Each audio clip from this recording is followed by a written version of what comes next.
রাজধানীর আইডিয়াল কলেজের প্রথম বর্ষের ছাত্র খালিদ হাসান সাইফুল্লাহর হত্যা মামলায় আদালতে আনা হলে কাঠগড়ায় দাঁড়ানো অবস্থায় অঝরে কাঁদলেন হাজী মোহাম্মদ সেলিম। আজ সোমবার বিকাল ৩:৩৫ দিকে হাজী সেলিমকে হাজির করে পুলিশ। সেখান থেকে পুলিশের নিরাপত্তায় তাকে কাঠগড়ায় নেওয়া হয়। তখন এজলাসে আসামিদের কাঠগড়ায় দাঁড়িয়ে হাত জোর করে কাঁদতে থাকেন তিনি।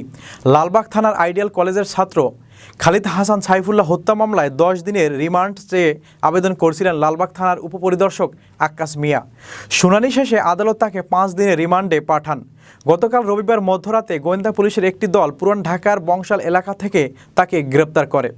মামলার অভিযোগ থেকে জানা যায়, বৈষম্য বিরোধী ছাত্র আন্দোলনে গত 18 জুলাই লালবাগের আজিমপুর সরকারি আবাসিক এলাকায় আইডিয়াল কলেজের প্রথম বর্ষের ছাত্র খালিদ হাসান সাইফুল্লাহ গুলিবিদ্ধ হয়ে মারা যান। এ ঘটনায় তার বাবা কামরুল হাসান 19 আগস্ট লালবাগ থানায় একটি হত্যা মামলা করেন।